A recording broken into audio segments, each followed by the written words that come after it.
Hello, my name is Roman Dindihashvili, and this DVD is about latest games on King's Indian.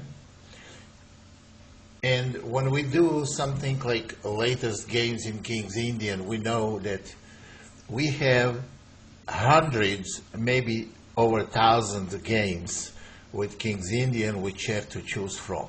We're going to present several games, but how do I pick the games? I pick the games with the typical mistakes that you can sometimes expect even on the highest level. These typical mistakes that are very, very instructive to watch them, to see them, and I'm not showing any games of weak players. They are all at least senior masters or international masters. Nevertheless, even then, make some critical and some very typical mistakes which we will have to see. I included a couple of my own games from the internet, but I played maybe 4 or 5 dozens of them, but I pick only the games that are very typical, couple of games. So let's start looking at those games in the random order because they are not really connected with each other. So first game was played in 2011, this year. It was played on a very high level, one grandmaster and one international master. White won this game, and this game was very much interesting for me because, well, you will see, I will show you the interesting point of it. C4, G6, you know, King's Indian can be played in various move order. Knight C3, Bishop G7, E4, castle, Bishop E2, E5, castling, Knight A6, Rook E1, and Bishop G4. Bishop G4 is the move that first was played by me. I created this move and I was defending it. And it's a very interesting idea. For example, if white takes on E5, idea of this, then bishop takes F3, EF, bishop takes E2, takes E2, queen F6. Black has perfect position. And the reason why, because this is the typical position, I've been saying this many times over and over, that this is typical position where one side has space advantage and the other side has to exchange 2 sets of minor pieces. That's exactly what they have. And now Black is playing Rook E8. They have beautiful game. They're going Knight C5 next. Knight D5 doesn't do much because after Queen E6, Black is going to play C6 and they're going to have very, very good position. Obviously, this is not the good choice for White. There is also D5 move. I just give you a quick overview of Bishop G4. White was played. Then Knight C5, attacking E4 pawn, where Knight D2, which is very typical move for this kind of positions, is not good because of Knight D3. This is unexpected move, and if bishop takes G4, then knight takes G4. White cannot take the knight on G4 because after knight takes E1, Black knight easily escapes from E1 to D3 or C2. This is not good, but if Rook F1, then knight takes C1. Black has very, very comfortable position. They can go knight F6 and play later bishop H6, or they can try to go F5 even. Either way, Black, I think, is a lot better here. However, in the game, white chose one of the better moves in this position, which is bishop e3. On bishop e3, knight h5. This is a really bad move. Black is trying to put some pressure on d4, but what happened, they're going to get passive position and slowly lose the game. We're going to go over the game, but before we do that, what is correct continuation? E takes d. This is the correct move. And best way for white to play is bishop takes d4. Since knight cannot go to c6, attack the dark square bishop. Because if knight takes d4, then after bishop takes e2, queen takes e2, and rook e8, black is very, very comfortable. So white has to try to get at least two bishops advantage for getting the black's light square bishop for the f3 knight. But then we're going to go knight c5, attacking e4 pawn, and if e5, then knight e4. This is the forced continuation. And after knight takes e4, knight takes e4, black is doing real well. Because queen b3, which is the best move in this position, will be met by c5, and on bishop e3, d takes e. Those are all analysis. Queen takes b7, bishop f5, and on queen a6, queen b6. Black is doing real well. This is absolutely necessary for black to play like this. It's absolutely necessary for black to take on d4 here, because otherwise after d5 or h3, they're going to have worse position. And let's go over it again. E takes d. Knight takes d4 is always good for black. They got rid of one set of minor pieces. Now their space disadvantage is less important, and after rook e8, they have very comfortable position. f3, c6 with a possible d5.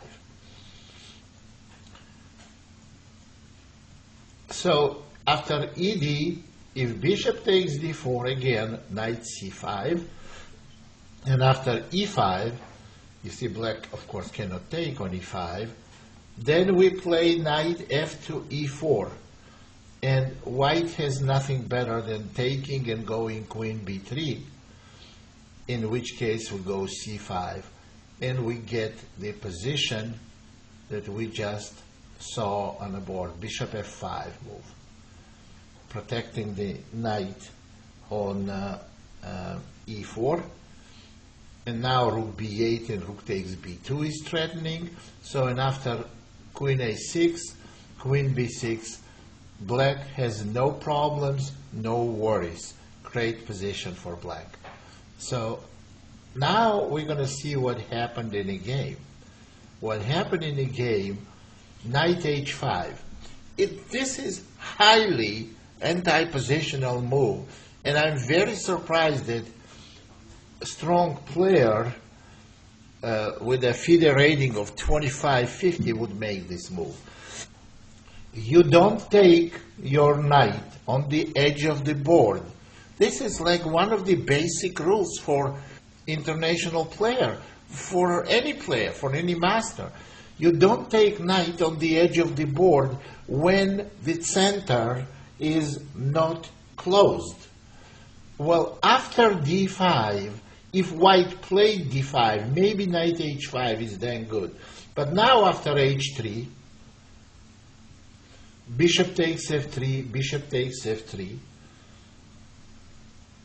and ed, bishop takes d4, and knight f4. What is sole knight doing on f4, really? It's not much. Bishop takes g7, king takes g7, and after e5, white has very clear advantage.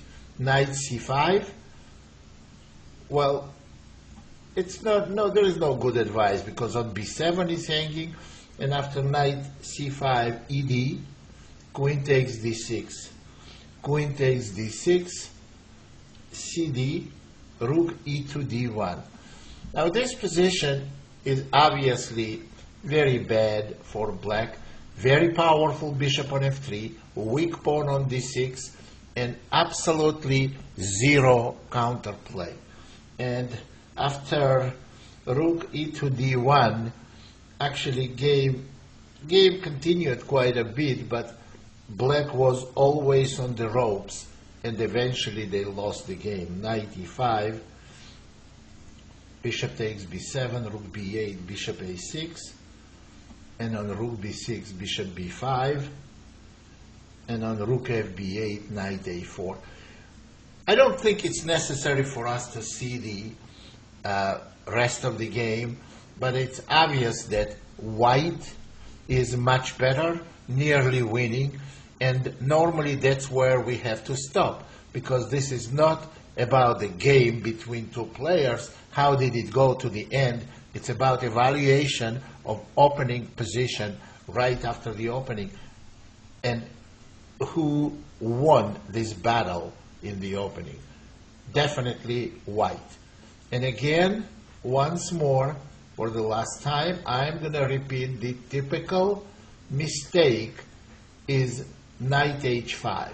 What happened after knight h5? Black got punished because of some concrete continuation. But this wasn't even the case.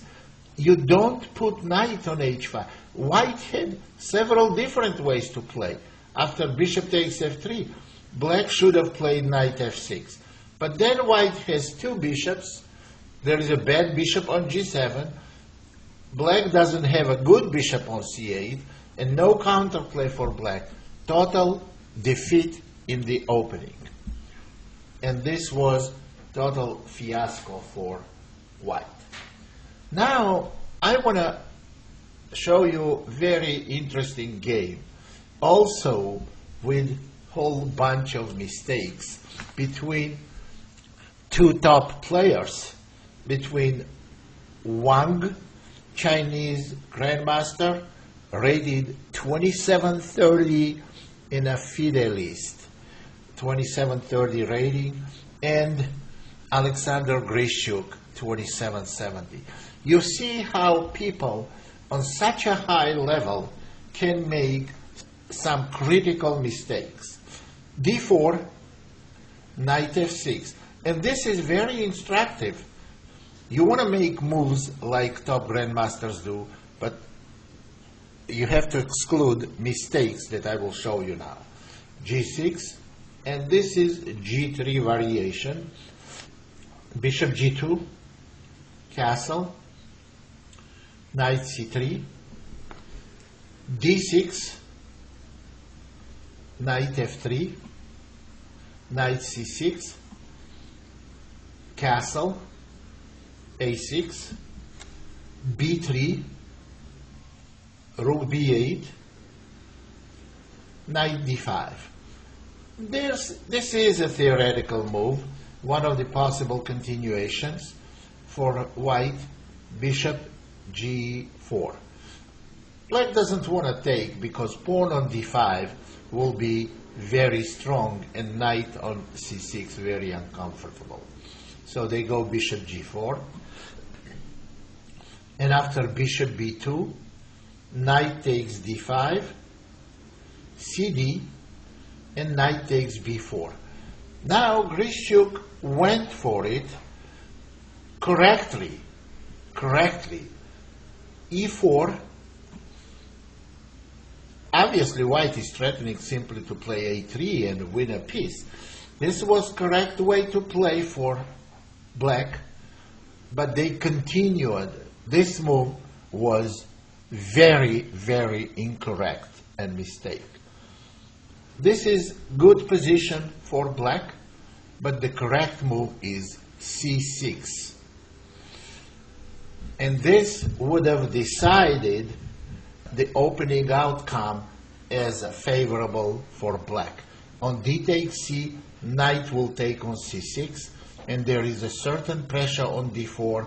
Black is doing real well. For example, of h3 is not good because after queen b6, there is no way of protecting this pawn.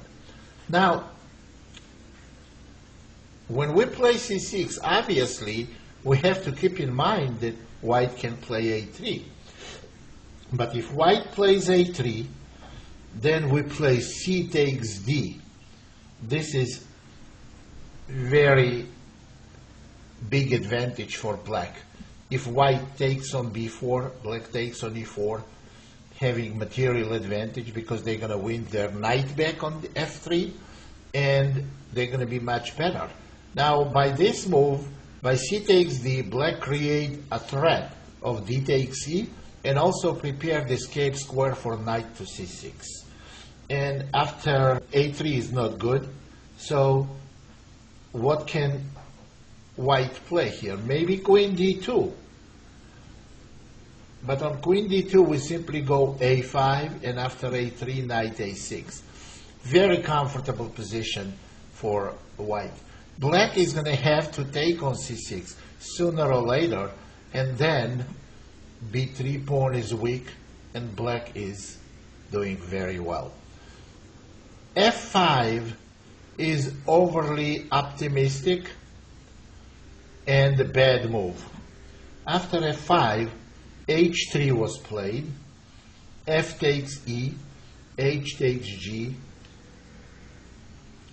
e takes f, bishop takes f3, queen e8, and g5. Let's evaluate this position. White's b2 bishop is not that good, but white's light square bishop makes it up for that. Black has too many light square weaknesses, and their pawn structure is kind of frozen, and white, in my opinion, has sizable advantage. After g5, rook takes f3 was played. Grischuk saw that his position is getting bad. White is threatening a3 now. And especially if white plays bishop g4. Well, immediate a3 wasn't that great because of queen f7, attacking the bishop and the pawn on d5. But by g5 move, what white did is, in a way, it prevented queen f7. Because on queen f7, white would have played bishop g4, threatening bishop e6, forcing black to take d5 pawn. And then after queen e2, they're threatening bishop e6 again, and it's forcing e5, d takes e, d takes e, and rook a2 e1. Black is up a pawn, but white has full compensation in a form of a very active two bishops. However, that's what should have been played by black, but they optimistically sacrificed an exchange. Rook takes f3 was played, queen takes f3, they go queen f7, and obviously exchange will be very good for black because they will play knight takes d5 next move, and having dominating knight and a pawn for a rook. So white decided to continue correctly in the middle game, played queen e2, and this position turned out to be a lot better for white. Rook f8, f4, knight takes d5, rook f2, h6, rook a1 to f1, and you'll see black's pieces coming out alive. C6, G4, they want to play F5, and again, white has a big advantage here. You can always look for the rest of the game in the database, but our opening battle is ended in a clearly in white's favor. So now let's go back again and make two critical pointers. Here, C6 will give black maybe a slight advantage, but it was a very powerful move that was missed by black, although the knight on b4 has no square. There is no way for white to attack this knight because after a3 cd. This is one move that was missed, and after incorrect f5, h3, now fe, hg. There was a second option after queen e8, g5 for black to make nearly equal position is queen f7, allowing bishop g4, and after knight takes d5, queen e2, go simply e5, de, de, rook e1, rook e8. This is compensation for white, but very playable position for black. After two of those missed opportunities, black was suffering for the rest of the game and lost the game. Here's the game between two super grandmasters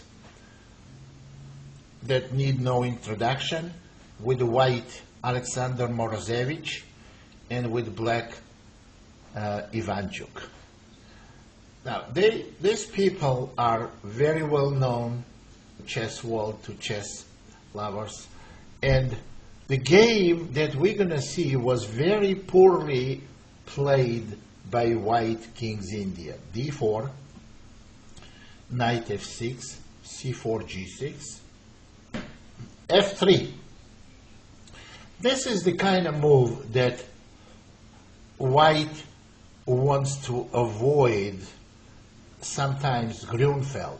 So if they play knight c3, they're kind of avoiding Grunfeld, and they want to invite black to c5 or d5, but played c5, and on d5 he played bishop g7, and on e4, d6 we got very well-known position from Zemish attack, Zemish system for white.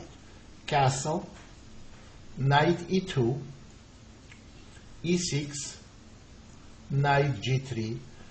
I don't like this maneuver very much because it's time consuming.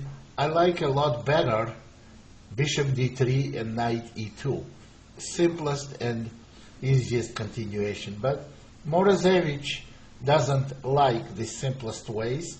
He plays kind of unorthodox way, and maybe that's what got him in trouble in this game. Knight e6, knight a6, bishop e2, e takes d, c takes d, knight c7, a4, a6, and now castle should have been played, but bishop g5. Now the nature of this move is very unclear to me. Why does he play bishop g5? Does he think he doesn't have to castle yet? Or what bishop g5 does that he cannot do later? Maybe he wanted to play queen d2 to prevent h6, but bishop g5 doesn't prevent h6, because if black wants to, they can go h6 now. Actually, what happened is bishop d7, black wants to go b5, and now white plays h4. This is kind of inconsistent. An h4, b5 was played, And I think this doubtful maneuver, bishop g5 in h4, is backfiring. If I saw this position played by someone rated 15 or 1600, I would say this is amateurish and very weak strategy, allowing b5, going bishop g5 and h5 with the king in its center. This has to be punished.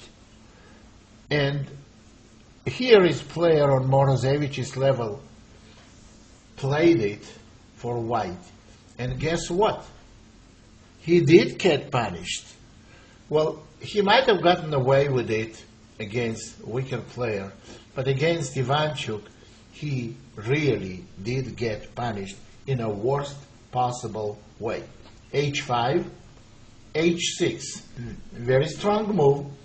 Of course, there is no way white is going to give up their dark square bishop because they're going to be strategically lost. Bishop e3, now b4, knight b1, and here Ivanchuk played natural move, which is not bad, but by far not the best. This position already, by reaching this position, white violated several basic principles. And sometimes grandmasters trust each other so much that they don't try to capitalize on violating basic principles. And black here could have punished white severely. The correct move was, since white went several times back and forth with the pieces, knight h5, opening position wide after knight takes to h5, gh. This would have been critical for white, because now black got rid of the knight from f6, attacking on b2, and white has absolutely no time of getting some attack on a king side, and f5 is coming next move. This position is absolutely crushing and decisively winning for black. On rook takes h5, for example, maybe taking on b2 is dangerous because of rook a2 and bishop takes h6, but there is simple f5 move that opens position in its center, and white's king will be in the dire straits real quick. This is totally lost position, and I would love to see this to happen, just to punish white for such a unsound strategy. And this would have been the critical. But white's position is so bad that even the move that was played in a game still got black winning position. But you see the difference, black's king is a lot safer now. But now black has to remove the knight from f6 and go f5, and they also went g5. So it takes 3 moves to open the bishop and go f5. And here it takes 1 move, and position is open, and f5 is coming next move.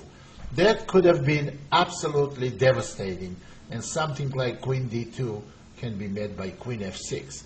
I don't know how b2 pawn can be protected. It cannot be. So it's totally busted position for white. But as I said, even g5 gives black sizable advantage. Bishop f2, knight e8, attacking on b2. Now this knight has to go all the way to e8, where it cannot stay for long, to go f5 instead of taking on h5. Knight e8, rook a2, and now f5. Black is still much better. b3, fe, knight takes e4, bishop f5, and now knight g3, king h8, bishop c4. White tries to saw its position together to get some kind of blockade and not to let black open the position. Bishop h7, castle, knight f6. Obviously, white has weakness on h5, weakness on d5. Their pieces, we don't know what knight on b1 is doing, rook on a2. This is not good. Rook e2, queen d7, and after rook fe1, rook a e8, and now rook takes, rook takes, rook takes, queen takes. White has no counterplay. Black has extremely active bishops and a terrible weakness on d5 and terrible weakness on h5. White is completely lost here. Knight d2. Now, black could have taken on h5. They decide take on d5, which is a lot tastier pawn. And after knight e4, queen c6. And on bishop d3, knight f4. And we finally arrived to the position, the stage, where further analysis will not do anything for us, because it's obvious black was completely dominating in the opening, and white's bishop g5 and h4 maneuver was total disastrous, and that's what we're gonna tell the lower rated player. Don't try to improvise in a very well-known position, and don't try to improvise before you develop every piece of yours. That's what surprisingly, Morozevich, world-class player, he violated this rule. What did he expect? He could have gotten away against someone weaker. You do it against Ivanchuk, you're going to get punished. You're going to get punished severely, and that's exactly what happened in this game. There is another game played by very young, very talented international master. I think he's like 11 or 12 years old, Ilya Nizhnik, with a FIDE rating of 25-30 versus, again, another grandmaster of rating 26-40. Ilya Nizhnik was white. This is also a very instructive game. c4, g6, knight c3, bishop g7, e4, d6. Bishop e2, castle, knight f3, e5, castle, very well known position, and e takes d, knight takes d4, rook e8, f3, c6. This is the move with the idea of d5, where white is hoping to get, black is hoping to get to open position and get very active piece play. Knight c2, preventing black from playing d5. And after knight c2, knight a6, bishop e3. But bishop e3 allows d5. And this we're going to see as why I picked this game as a very, very instructive game. This is a pawn sacrifice, and correct pawn sacrifice. C takes d, c takes d, e takes d, and knight b4. That's the idea of this sacrifice. Black is attacking knight on c2, and rook on e3 will be, bishop on e3 will be loose, and also black is threatening knight takes d5, so white's choice is forced. Knight takes b4, rook takes e3, knight c2. Now let's look at this position. Black is correctly evaluated this position as it's favorable for them. It's correct evaluation. They have dark square bishop, which is very powerful, uncontested on big diagonal. White has pawn on f3 weakness, and pawn on d5 is not very strong. Black has very good piece play. And after knight c2, here, rook e8, and on king h1, black made a move that is not good, queen a5. Now this is a premature commitment of putting queen on a5. Now let's see what would have happened, how this pawn sacrifice would have paid off in case black played correctly. Correct move was bishop d7 to bring rook on c8 quickly. Well, I'm saying bishop d7 and not bishop f5 because we don't want to allow some tempo of knight d4. So bishop d7, and after queen d2, rook c8. You see, now we have every one of black's pieces aimed correctly. White still has to make a sense of this knight on c2, knight on c3, and they have to put their pieces together. Suppose rook a d1, then knight h5. Now all of a sudden you have queen h4 threat, and this is a powerful threat. Nobody wants to go g3 and allow bishop h3 here. So after knight h5, f4, and that's where, now this is interesting approach. This is, well, I don't blame black for not playing like this, because this is only kind of happen in analysis. It's very difficult to perform this in a game. Bishop takes c3, pawn takes c3, knight f6. Now, this would have been in g3, but white played f4. We still do the same thing. Bishop takes c3, bc, and now knight f6. Now we're threatening knight takes d5, and we're threatening knight e4. Actually, in a previous example here, on g3, we should maybe go bishop takes c3, maybe bishop h3, and black has tremendous position. Only on f4, we should take on c3, we should go knight f6, attempting knight e4 or knight takes d5. Significant difficulties for white. Queen c7. Now pawn on c3 is hanging. After this, knight on c2 will be loose.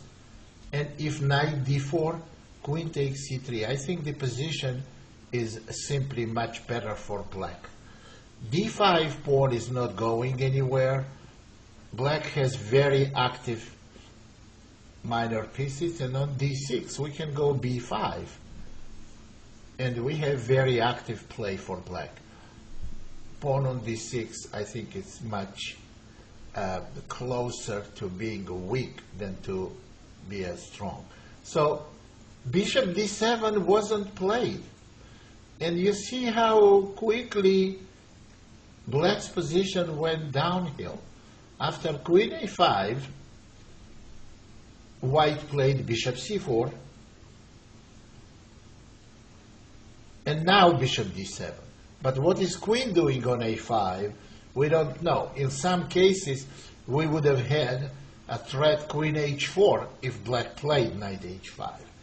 Now after bishop d7, queen d2, and now h5. Also now black completely losing thread, so they want to play king h7 and bishop h6 maybe, and after h5, queen f2, a6, rook a d1, rook a c8, bishop b3, queen c5, queen g3. and after rook c to d8, knight d4. Now white is completely regrouped. They have extra pawn on d5 and all their pieces placed beautifully. Their potential threat of d6 with the queen takes g6 idea, because the f7 pawn will be hanging. And after knight d4, there is a king h7, d6, attacking f7 pawn, and black is totally lost now. Rook f to e1. Now taking on d6 is not possible.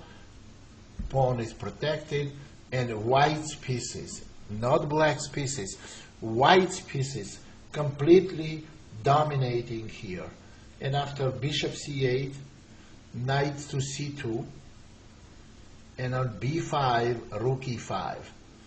Well, that's where I would like to stop, because white has extra pawn, overwhelming position, and totally winning game. So this is absolute disaster. And again, going back to the critical point, what black needs to do here, it's very simple actually. It's not that difficult to find. Black needs to get all their pieces in the game quickly, not starting with the queen. Queen is a very quick piece. It can be from the edge of the board in the middle in one move. So we don't want to clear whether we want the queen on queen side or on the king side. So we go bishop d7, putting rook on c8. Bishop d7, and on queen d2, which is only move that makes sense, then we go rook c8. And when white plays rook d1, those are the moves white has to make. And now we go knight h5. You see, the queen belongs not on a5, but right now it wants to go to h4. And after f4, absolutely beautiful maneuver, and knight f6. That's where we take advantage of our powerful rook on c8, where we keep attacking the c3 pawn. c4 is not good here because of knight e4, and white is going to encounter all sorts of problems. There's bishop f5, there is queen h4, and it's absolutely great position for black. By missing that, black went and all their pieces started acting awkwardly, and they lost the game. Very instructive. And as you see, we saw so far 3 games. They are all on the highest levels, and they all make typical mistakes. When you sacrifice pawn, your counterplay has to be focused and very quick. Whatever you have going for you, you have to perform real quick before your opponent's pieces consolidate. Here is the game I picked out of hundreds maybe. This game is typical. There were a lot of mistakes in this game, played by 2. I think they are both grandmasters, Drozdowski and Hamdouchi, but 2 very strong players. And this game is full of mistakes, but they are very typical middle game practical mistakes. And those are very good to learn from. Oh, d4, knight f6, c4, g6, knight c3, bishop g7, knight f3, castle, bishop f4, d6, h3. Now, this system was developed by me, and I played countless games with this system for white very successfully, because I have developed it a lot deeper than normally it's known in theory. h3 is absolutely unnecessary move at this stage. The correct continuation is e3. h3 was played with the idea to preserve the bishop.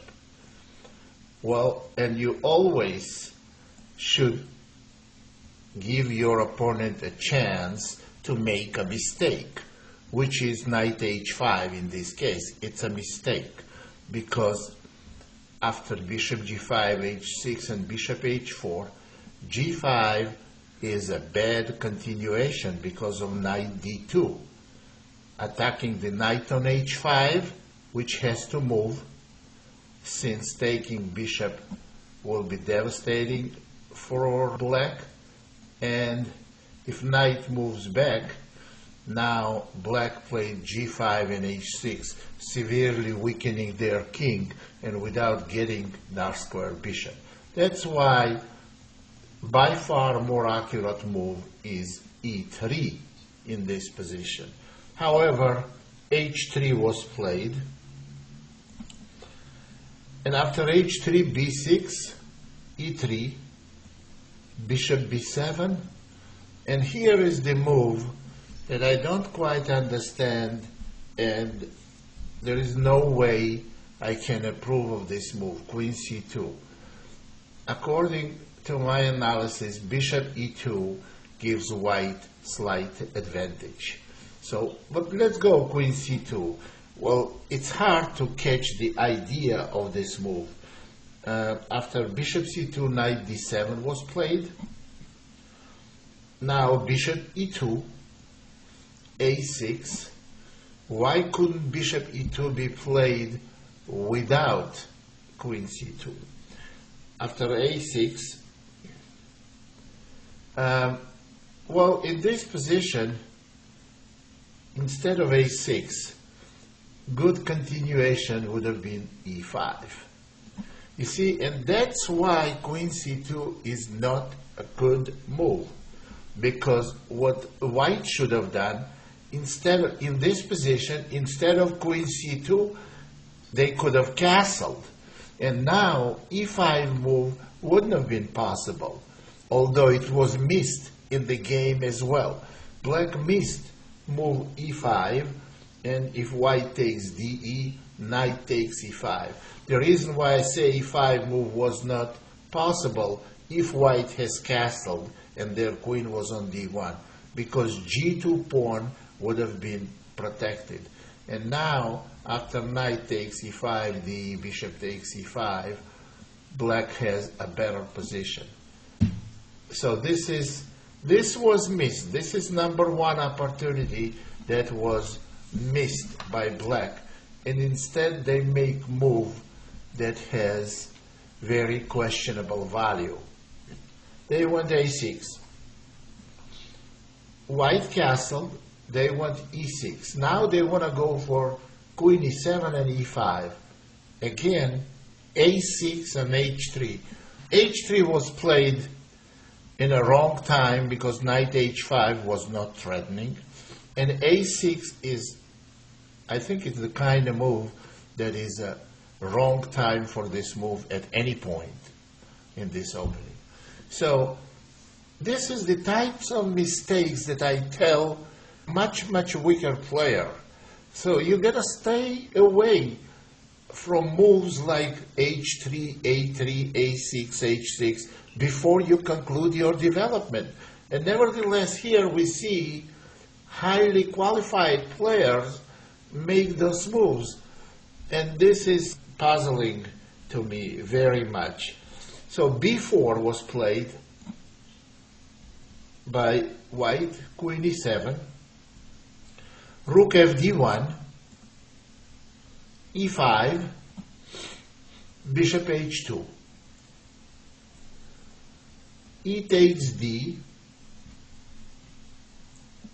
and knight takes d4. This is correct move because if white takes with e pawn, black has very good position after knight e4.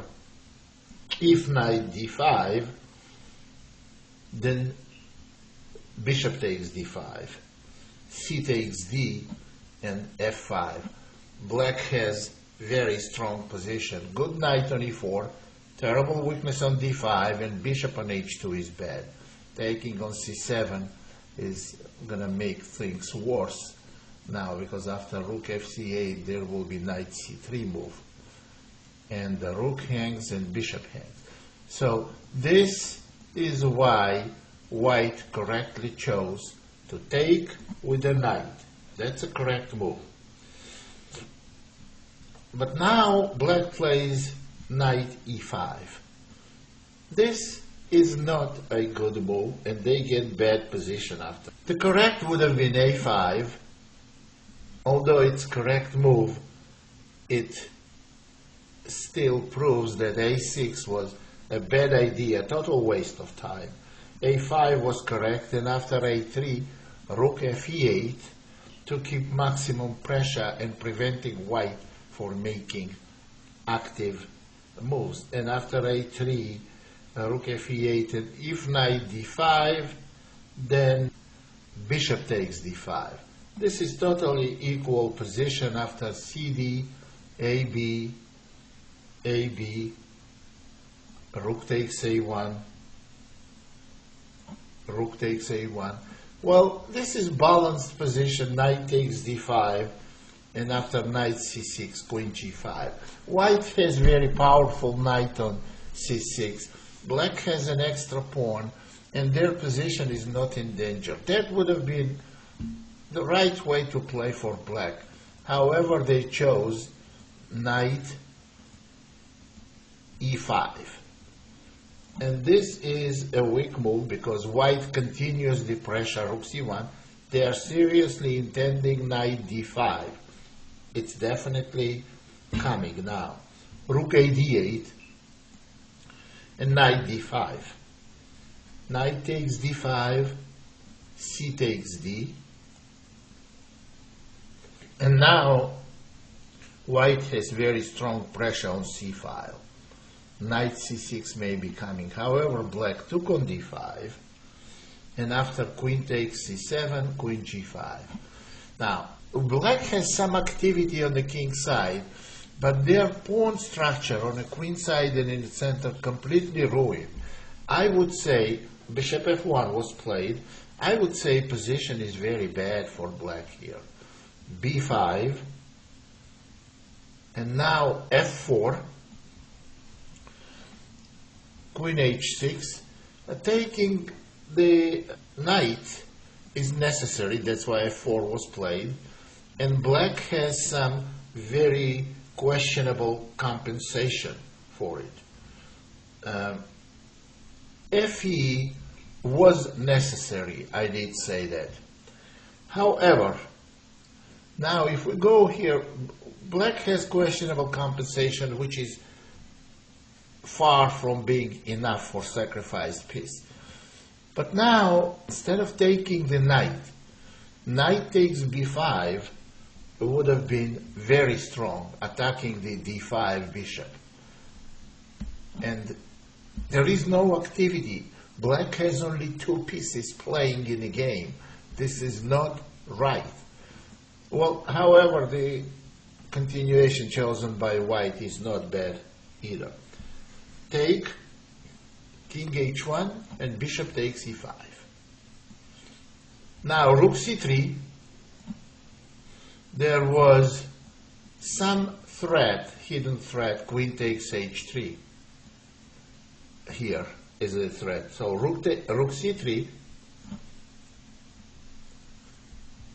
This is actually quite interesting. White played, and you have to remember to what I say now, because white plays rook c3, protecting the h3 pawn. Correct move was to protect that pawn different way. Knight c6. This is a very, very accurate way of protecting your h3 pawn. This is actually winning move. Now queen takes h3 is out of question because knight takes e5, eliminating threat, and then rook takes d5, after which queen will be hanging. This wasn't played.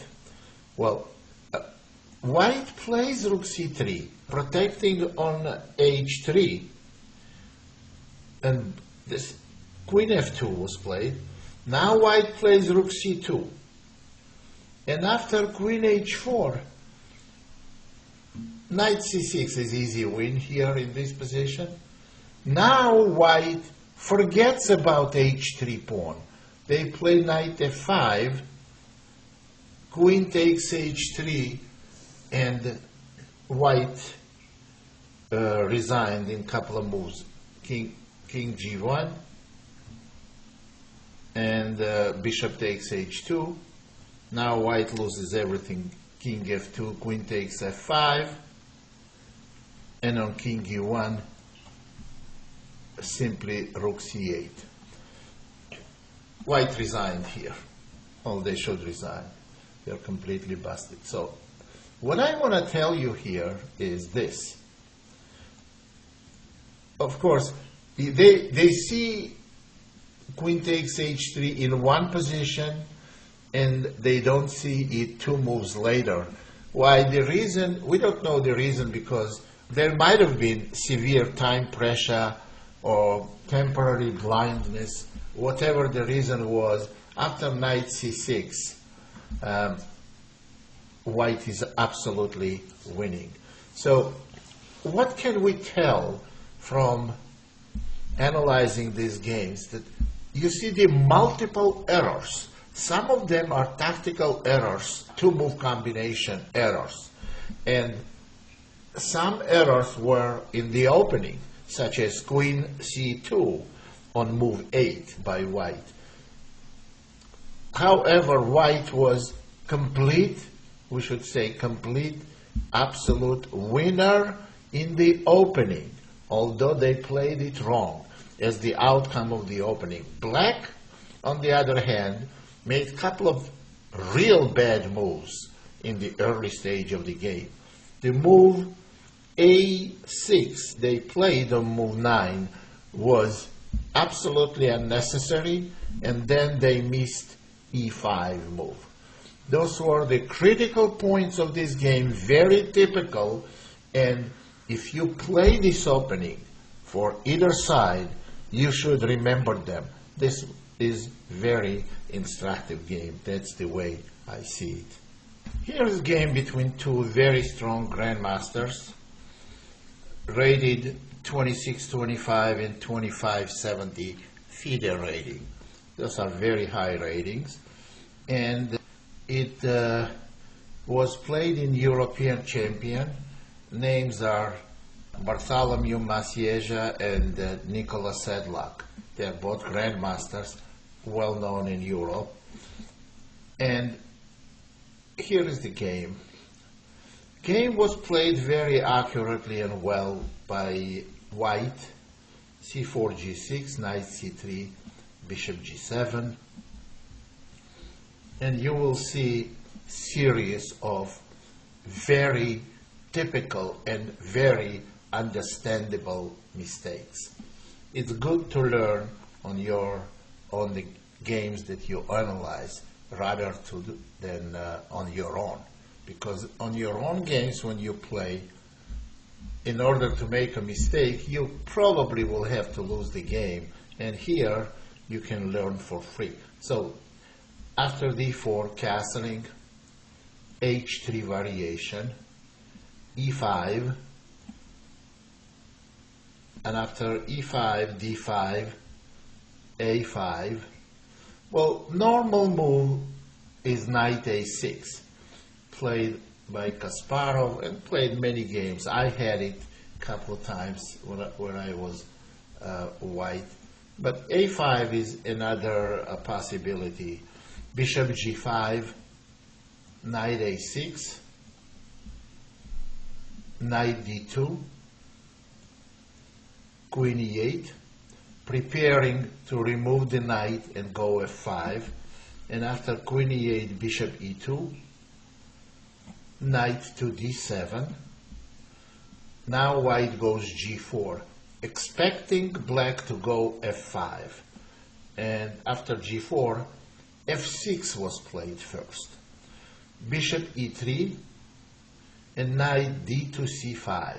Of course, black is intending to go f5, very, very next move.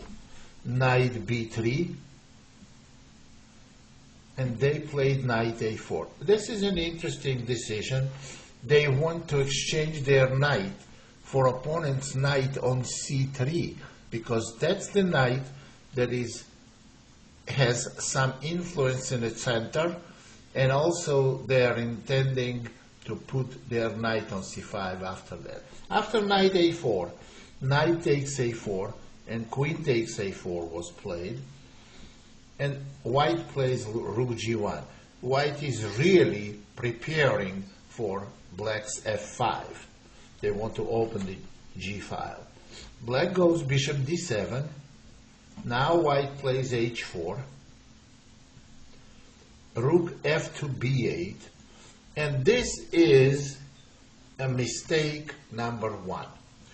If you go rook f2 b8 and you intending to go b5 and get strong counterplay on the queen side, then you have to do that. There is nothing worse than having one plan and then changing it and get to second plan. This is having bad plan is better than having no plan. But changing plans every move is really a bad idea. So after rook f2 b8, knight c1 was played by white. Now white wants to exchange the queens, and maintaining the space advantage. I think exchanging queens would have been okay for black, and going b5, trying to create some counterplay, either b5 or maybe even c6. And before white pieces get mobilized, black is going to get very good position.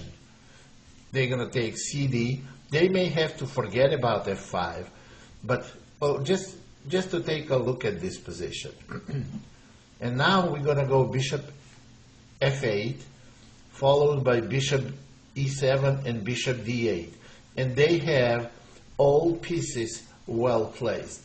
Now, this wasn't done.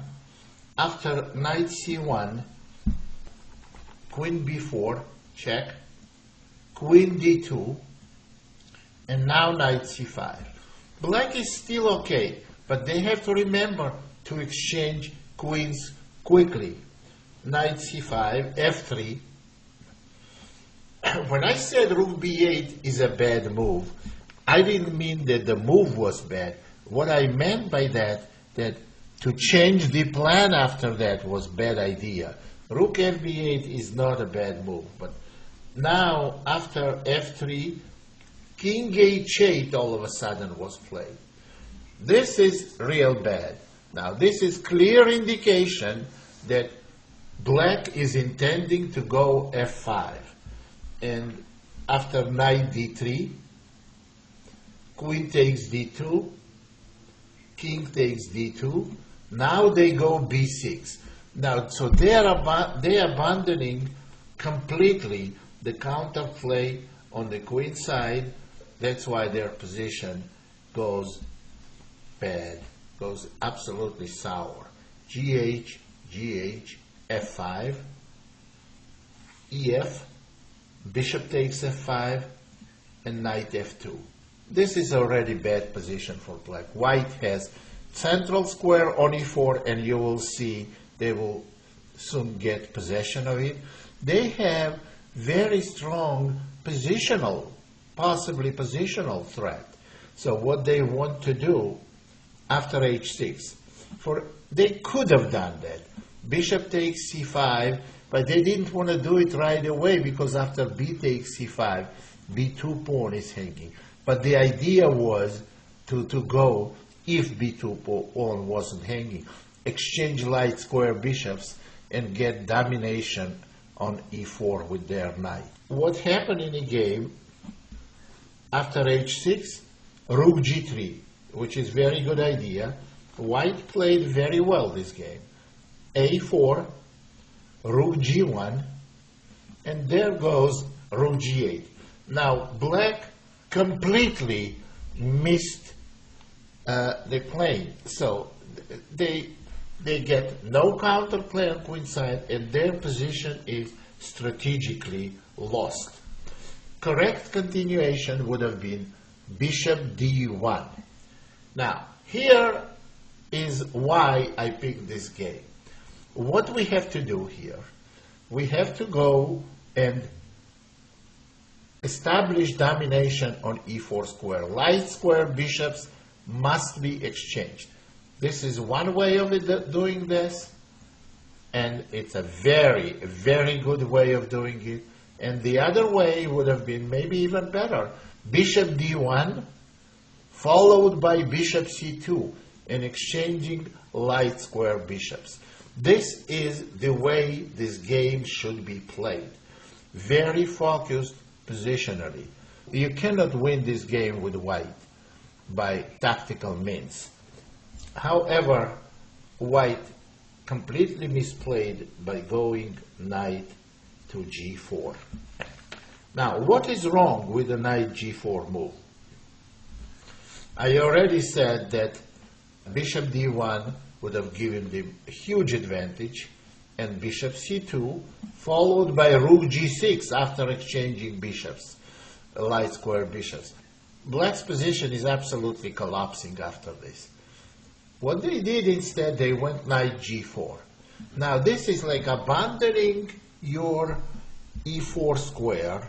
You're attacking h6 pawn. What do you expect your opponent to make a blunder?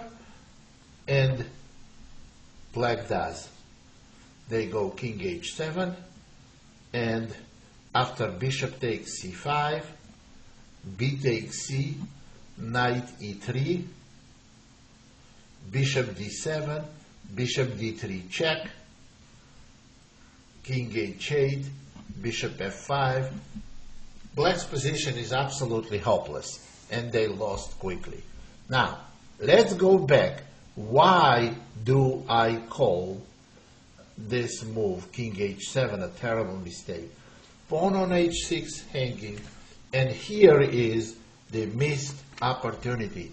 Black could have gotten here at least an equal position, maybe even hoping for more. And sometimes you miss the good positional game, very consistent and very energetic, and then you miss some opportunity that was missed, by the way, by both players, and including the commentator for this game. Person who commented the game, he missed it too. However, after a3, they all missed the move. After a3, black is at least equal, maybe even better. Now, b8 cannot be considered seriously because rook takes a3 and black gets decisive penetration on the queen side. So b3 or b4 must be played. b4, we should look only at b4 because black has to play knight b3 check. And if b3 was played, they would have done the same thing by taking the pawn. So the only move to be considered is b4. And now, knight b3 check.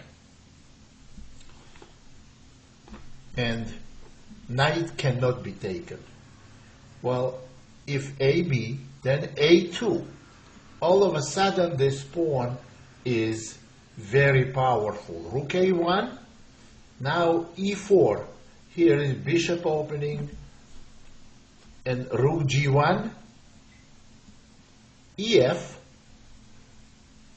and after bishop takes f3, bishop takes f3, we simply play bishop takes g4, bishop takes g4, bishop takes a1, and white can resign in this position. So this wouldn't have been possible. So the knight on b3 is immune. So if we play a3 and white is forced to play b4, and we go knight b3 check, this is pretty forced, and taken is not possible, then the only other move is king c3. And here is how black gets great position. Now, knight d4, creating serious commotion in white's camp. So, attacking the e2 bishop, and after bishop d1, which is the only sensible square to retreat, now we go bishop b1. All of a sudden, we getting the a2 pawn. And after knight takes h6, bishop takes h6, in general exchange of rooks.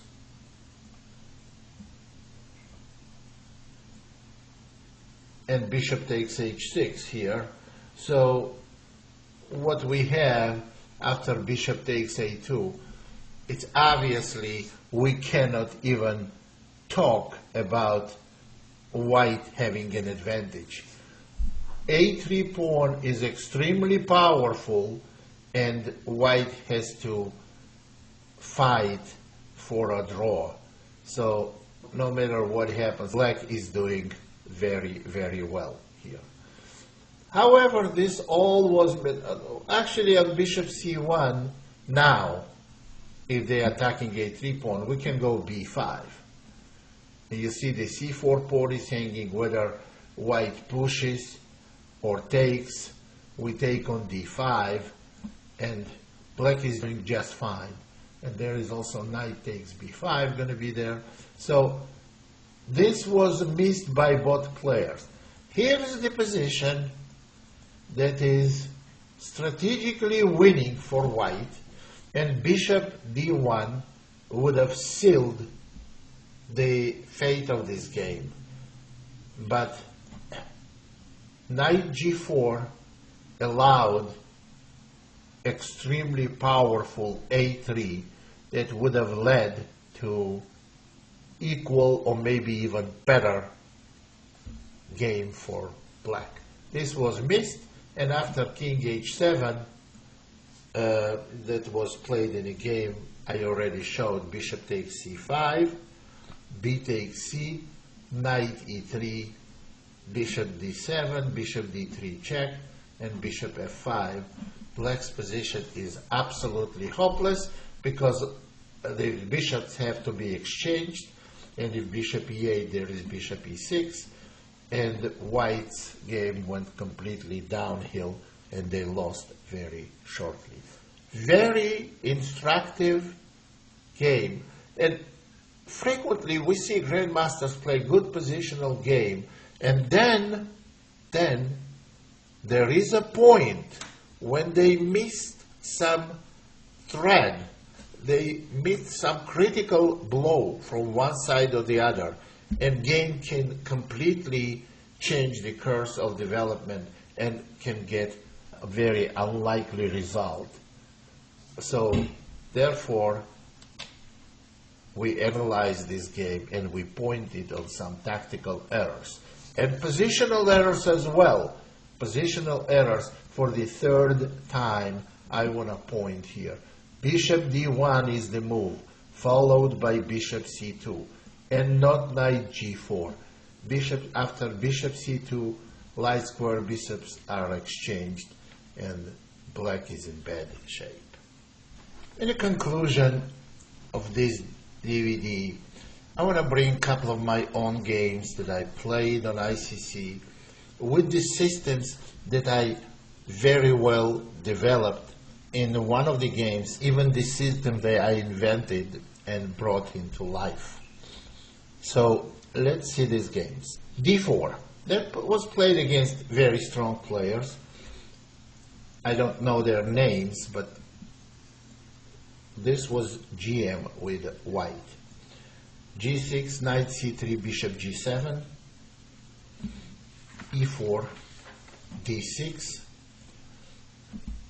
knight f3, castling, bishop e2,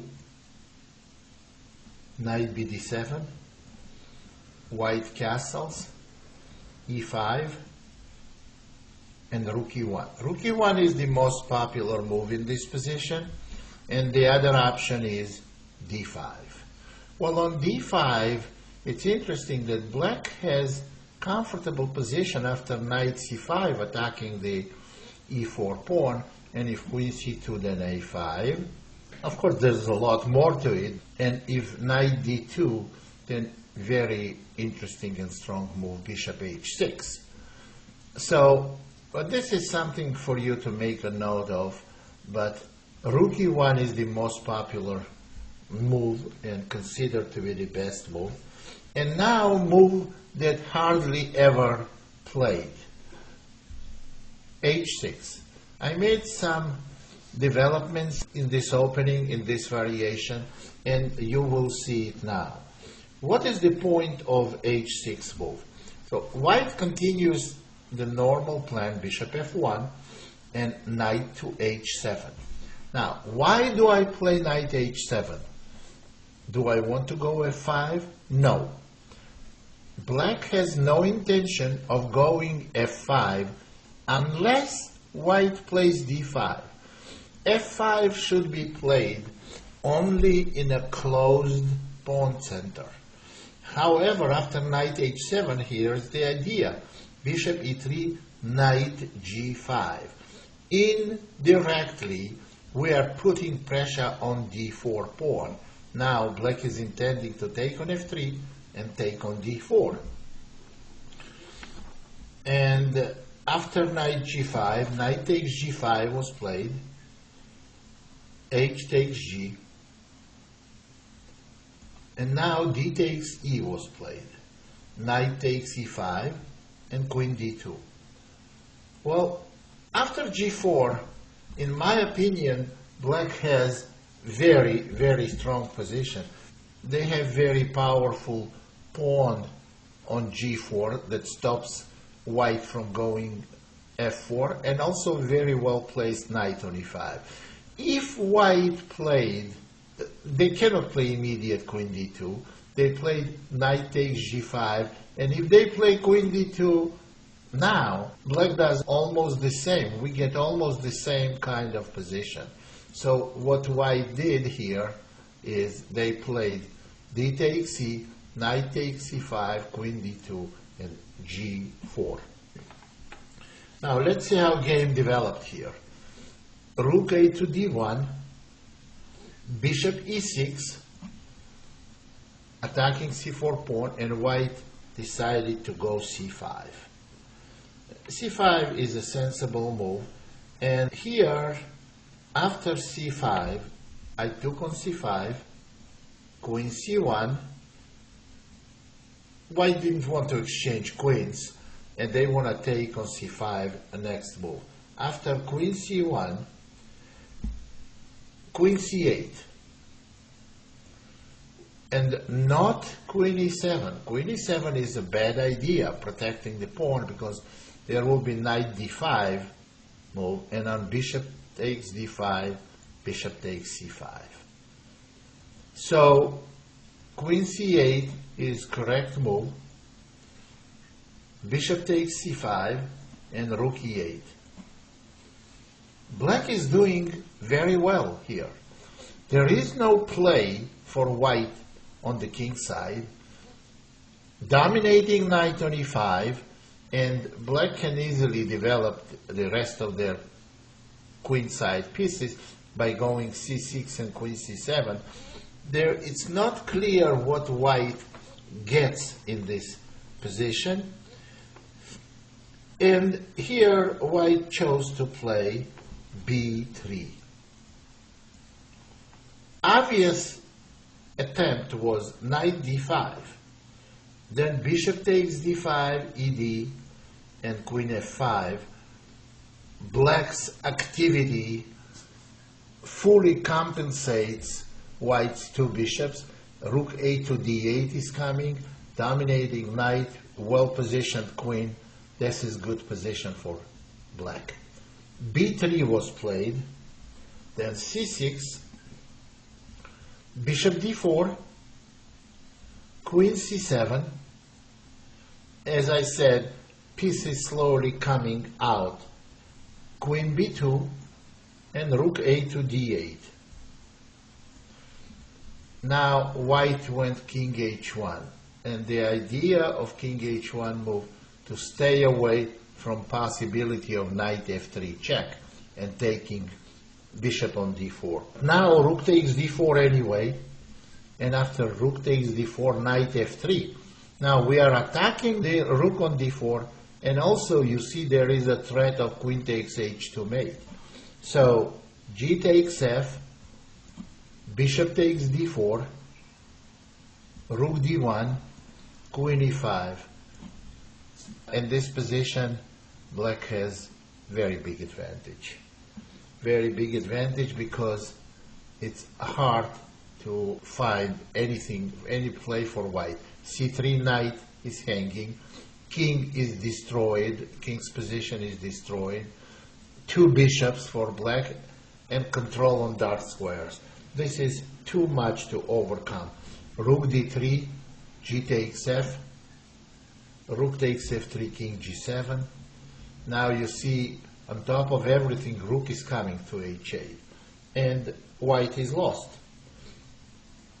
After king g7, queen d2 again was played, rook h8, and after h3, very strong move, bishop b6, intending bishop c7, and white is totally lost. Bishop c7 was played, rook g3, and now b5, intending b4.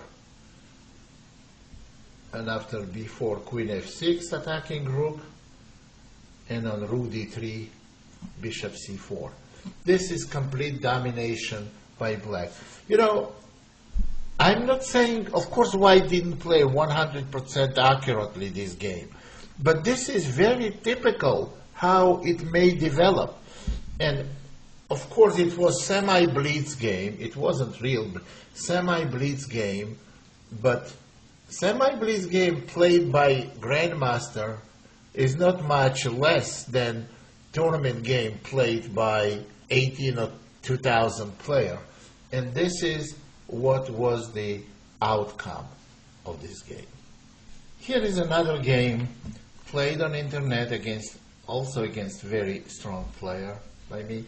So this game is against Zemish system. Knight f6, c4, j6.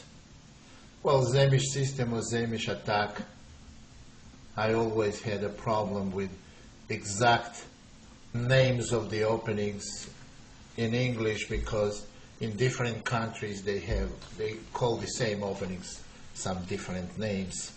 So after bishop g7, f3, castle,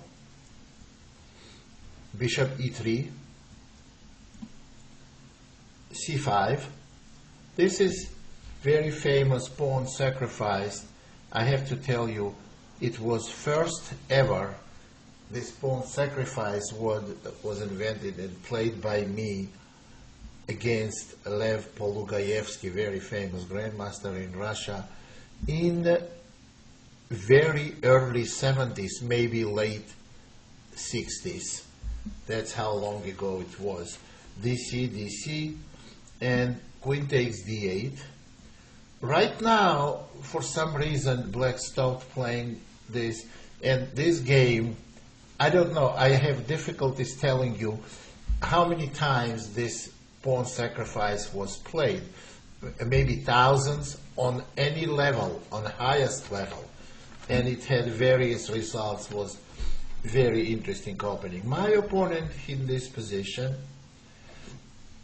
played bishop takes c5, knight c6, knight d5, and here I decided to go to the continuation because it was a semi-blitz game that probably gives white an advantage. However, it's very, very interesting. Knight takes d5, cd, b6. This is all opening still, theory. Bishop a3, knight d4. threatening knight c2, castle long. Here, black is down a pawn, but they decide to open position. And after e6, this is all theoretical position. Now, let me tell you this. This position is very, very important for evaluating whole variation. And white made, it's interesting that, I don't know if it was deliberate or out of ignorance, but white did play d takes e. Maybe they thought that black doesn't get enough compensation. But let me tell you what was played before. Number of games played with knight e2, knight b5, and bishop e7. And some of them were my games. In this position, the only move that gives white an advantage is bishop g5, and not bishop h4. This makes a huge difference, because then white has bishop h6 check and bishop b7, and you see that rook on d1 is not defended. Bishop g5 would have done it, but it's still playable position for black after bishop g5. In one of my games, one American grandmaster, Max Lugi, played against me d6, and game ended very quickly, and I won this game. It was very interesting development. f4, bishop takes d6, bishop f6, and here bishop b7 and e5. e5 was played by white. White's position is already very difficult. e5 was played by white. This I'm quoting the game that was played number of years ago, but then we're going to come back to the game that was played about a month ago. So e5, and here white is expected black to go rook c7 check and move the bishop when they get a chance to develop the rest of their pieces. But there was rook c8, very, very powerful blow in white's position. King b1, and now knight a3 check. B takes a, and now bishop takes e5. Rook is hanging, and all of a sudden we see that rook takes d7 will result in a mate to white's king, and therefore white's continuation was forced, and black won the game very quickly. I won bishop e4, rook takes, knight c3, rook takes c3. White simply got mated. And this game was played many years ago. Well, now let's go back to the game that was played just about a month ago. And my opponent went knowingly for this, and he made decision of playing d takes e. This position, his assumption and his evaluation, his analysis were wrong, because after bishop takes e6, black is practically winning. King b1, and this is the decisive move that was obviously missed by white. This is kind of part of the theory that is not known. Not known because everybody does his own analysis. When it says that white has a good position or black has good position, anytime in the opening, I go a little farther for two different reasons. At that time, I was doing it because I was playing active chess on regular basis, and now I'm doing it because I love to do the research. After knight b3, however, bishop d3 was played. Now, what would happen if rook takes d8? Then rook takes d8, and you see rook d1 is coming and taking the f1 bishop. And on bishop e2 is this is absolutely devastating. Either knight d4 or knight d2 check. Black has tremendous compensation. What was played here, bishop d3 after knight b3, bishop d3. And obviously this cannot save white. Bishop c4, bishop takes c4. There is nothing else. On bishop c2, white can go knight d2 check, and on king c1, bishop h6. That would be devastating. And if king a1, then simply rook c8. That would be very strong. Or maybe in this position, maybe even rook takes d1, followed by knight d4 or knight d2 check. Well, anyway, you can do your own research. This is simply not good and not acceptable continuation for white. Bishop takes c4, rook takes d1, king c2, rook c1, check. White thought they are doing okay because they're getting second piece, but after rook c1, king takes b3, all of a sudden their king position is absolutely hopeless. a5 with a threat of a4 and bishop f8, and after a5 there is no defense. Bishop d6, a4, king b4, bishop takes b2.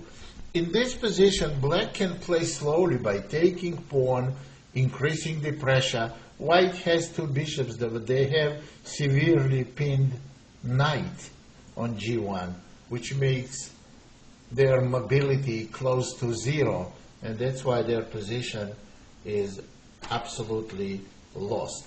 h4 was played, bishop c3 check, king b5, rook b1 check simply wins white's bishop. And after rook b1 check, king c6, rook c8, white simply resigned. Bishop is hanging, and on king d5 there will be rook d1, winning the bishop, and actually in this case it's checkmating. So white would have to go king d7, and black has huge material and positional advantage. White resigned. This was actually interesting game, and again, playing this variation for black, c5 variation of the Zaimish, you have to do big research on your own, and you have to know position real well, not in order to get very good position, in order it to be playable for you at all. So this is just a thought. I give you some food for thinking, material for thinking and developing this system.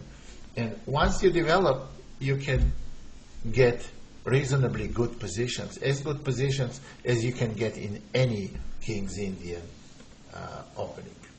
So I hope you learned something from these examples, and I look forward to talking to you about King's Indian in some near future and presenting you new games. The games that we saw today, they were all played by some very strong players within last year or year and a half. So games were completely new and mistakes were new. So you cannot tell it was weak players or very old games. No, they were good players, new games, and some of them were very, very instructive. I thank you very much, and I'll see you very soon.